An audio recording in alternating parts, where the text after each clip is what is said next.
Hi, everyone. I think we had an amazing event. I am absolutely psyched to be here today.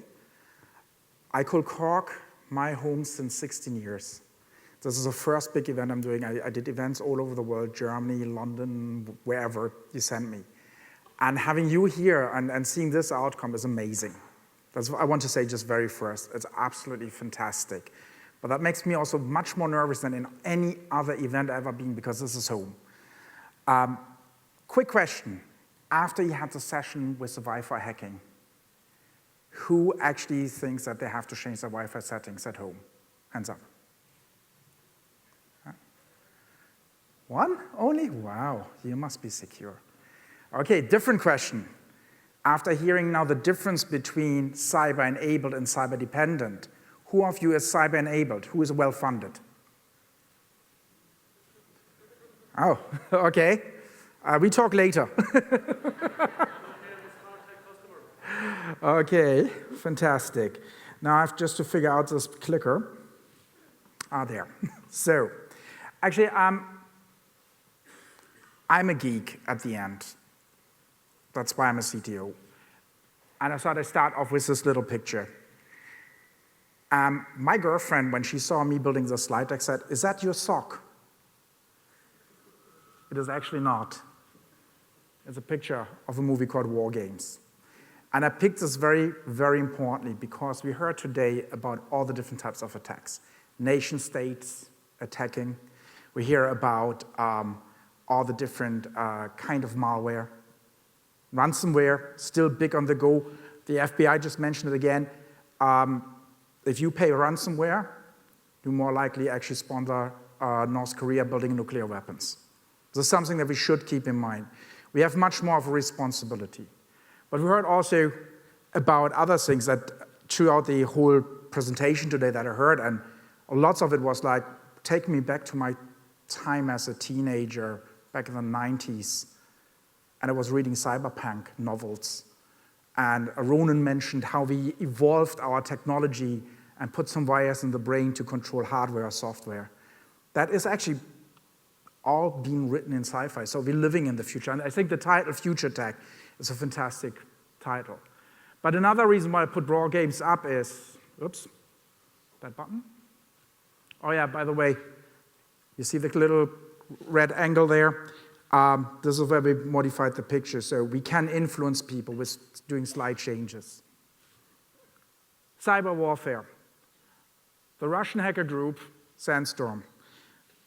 You may or may not have heard, no, we heard it today. It was mentioned already today. So we had an attack on the Ukrainian power net to wear people down.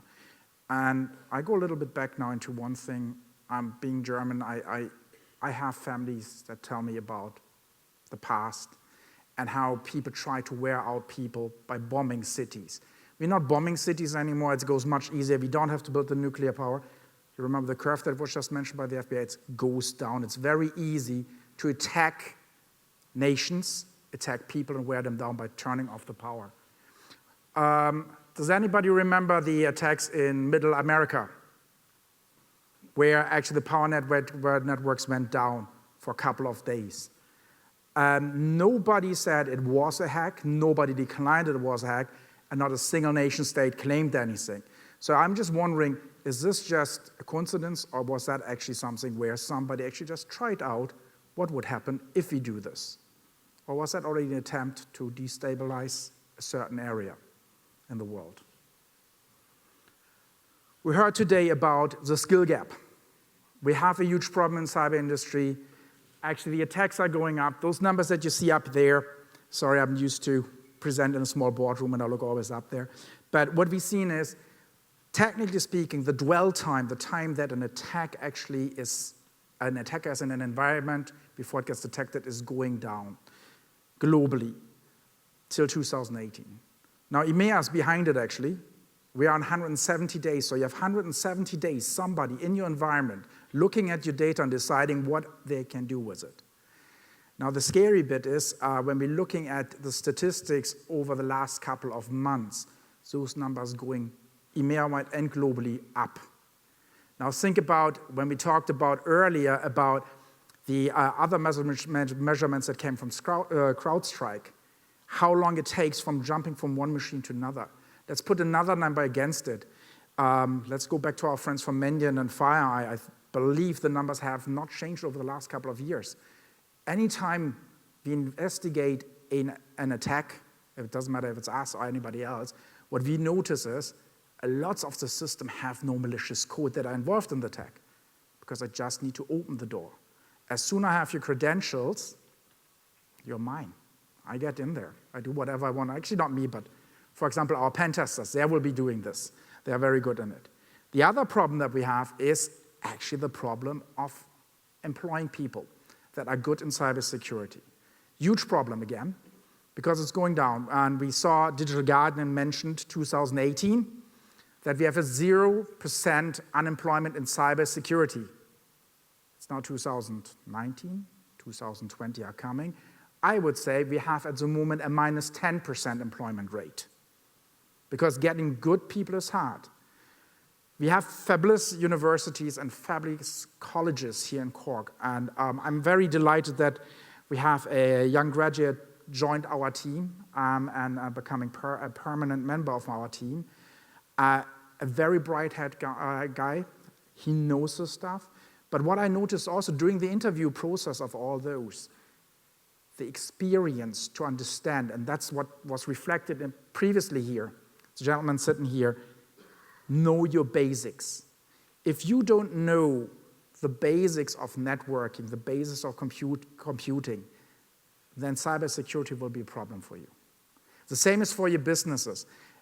The biggest problem that we have is when we go into customers and say, okay, what do we need to protect you from? Or what do we need to protect? Where's your crown jewels? We cannot answer this question out of the hip here and say like, oh yeah, because you're financial, all your data on SharePoint are important. They're maybe not in SharePoint, so how do I know?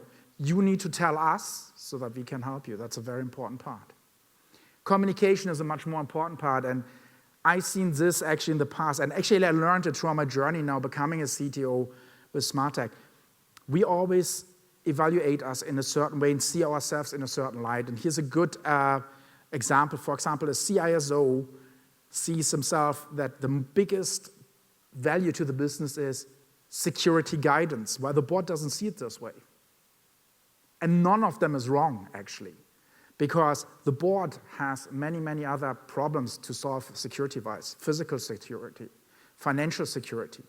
On the other hand side, we see the CISO on the data protection part saying like, yeah, actually, it's not my most important benefit that I give to the company, because I'm advising actually the infrastructure team how to do the job. While actually the board says, oh, this is the most important thing.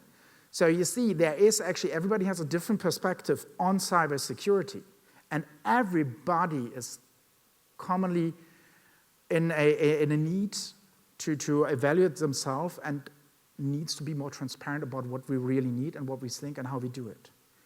But key to all this is firefighting.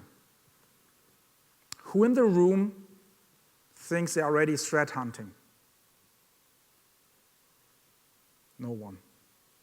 And that's a problem, because we all talk about firefighting and threat hunting. I think there's one gap that we first need to cover. That is acknowledging that we are firefighting, and then go maybe first and detect the fires before it happens, detect the smoke, because then we come automatically to the threat hunting part. It's very, very, very important for everybody to understand.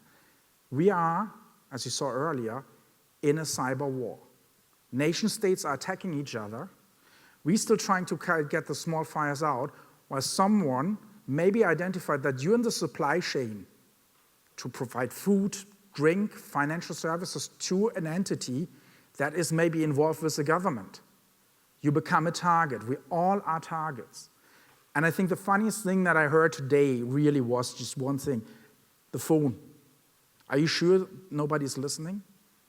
My answer would have been, the question is wrong. The question is, who is listening? This is one very important part that everybody forgets. It's not important. If somebody listens, very first is important, who is listening. Is there anything that actually gets out there about me? Privacy data. yes, data privacy is very important, but have you seen the ruling of the European Court in favor of Google? Google has not to delete search entries. So if you search on data of yourself and you find something that you don't like, they don't have to take it down.